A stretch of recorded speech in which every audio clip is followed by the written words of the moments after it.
What's good, YouTube? This your boy Basketball Analysis Quinn Wade coming to you with a Reggie Jackson breakdown. I wanted to do this for the Detroit fans. 17 points, 0.7 steals, 9 assists, 3.6 turnovers, 86 from the free throw line, 4 rebounds, 34 from the 3-point, and 44 from the field. This is just for the Detroit fans. This is Detroit numbers. This don't include his OKC numbers, just to let you guys know.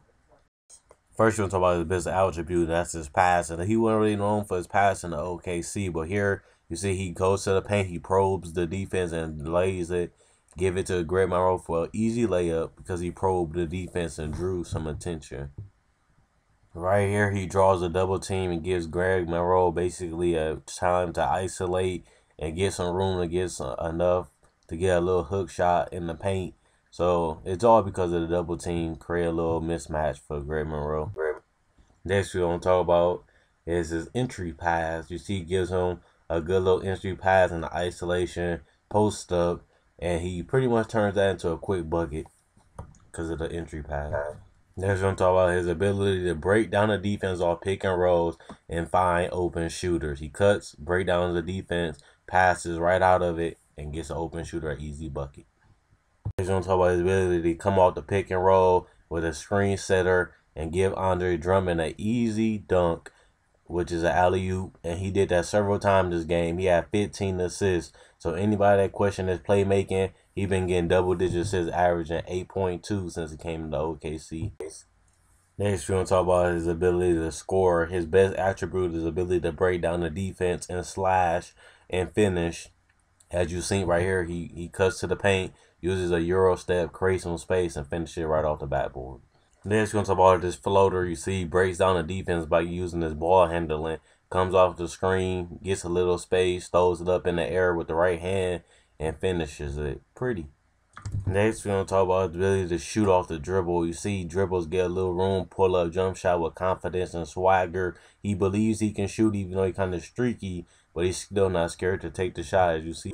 And you see he do something similar here. He dribbles, keep his dribble alive, gets a little space, and gets the confidence to shoot and knock it down. He ain't scared to take the shot. And I just like that he just stays ready and he get a little space. He easily to pull it up with this confidence. Next, we're going to talk about his ability to get steals. He averaging 1 steal a game since he came to Detroit. You see one of them just an coincidence. The other one he strips and goes hard. Good anticipation, good active hands. And he comes away with a steal, and they both give people easy opportunities in transition. And that's the best part about steals is he gets you easy offense, and he needs to continue to get at least 1 steal. Last thing I'll do is give final thoughts on the video. One thing he had worked on the most is his decision making. He has been terrifying decision making wise and playmaking wise. He had at least 7 turnovers this game or more.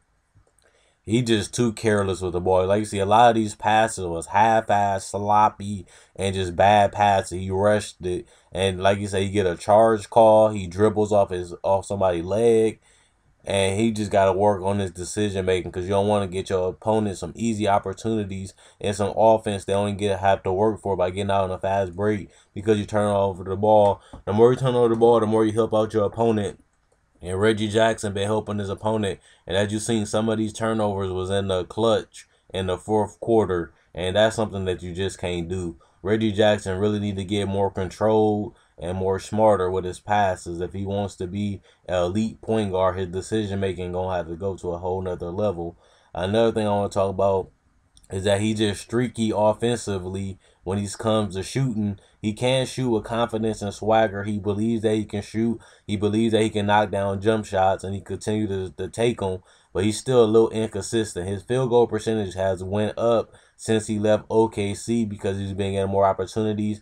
And when they add in Anthony Tolliver, it gives him more floor spacing on a court, so ability to get open jump shots, open floaters, and to be able to knock down some wide open layups and get to the paint. But when Greg Monroe is in, the paint is a little more clustered because you got him and Andre Drummond in the paint, so you can't really go nowhere because they both really can't shoot.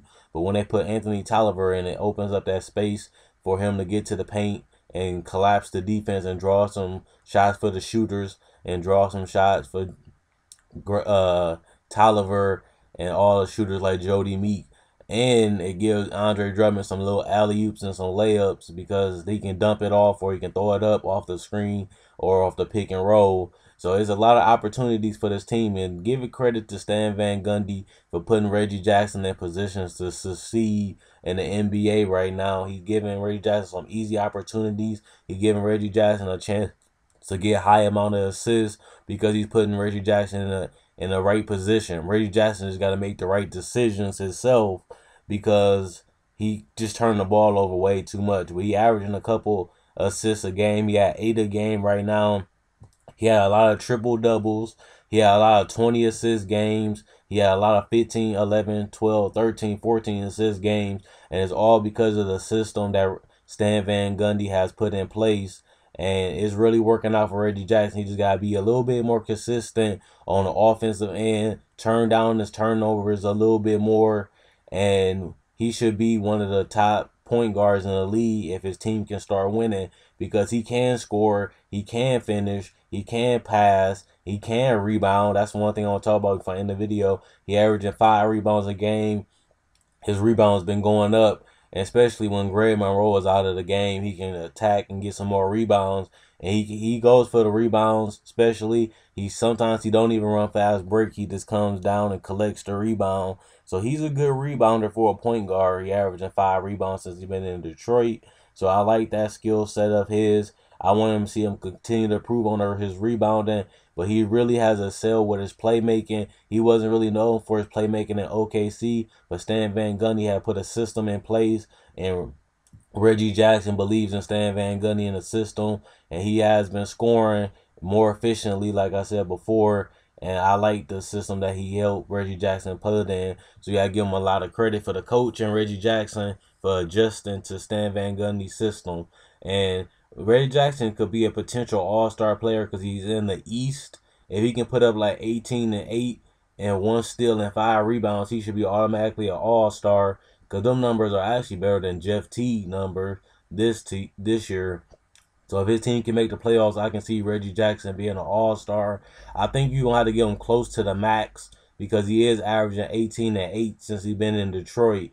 And Detroit really got that much talent. They need some weapons, and they need a good player. And Reggie Jackson, they're going to have to overpay him just to keep him, because they really need a player like Reggie Jackson, because he does make a difference on a team, and he is a difference maker player. And you need to keep them type of players on your team when you're trying to rebuild. So I think they're going to get him close to the max. And I think he is a future all-star, especially since he's playing in the East. So let me know what you guys think in the comment section below. Comment, like, subscribe, and share.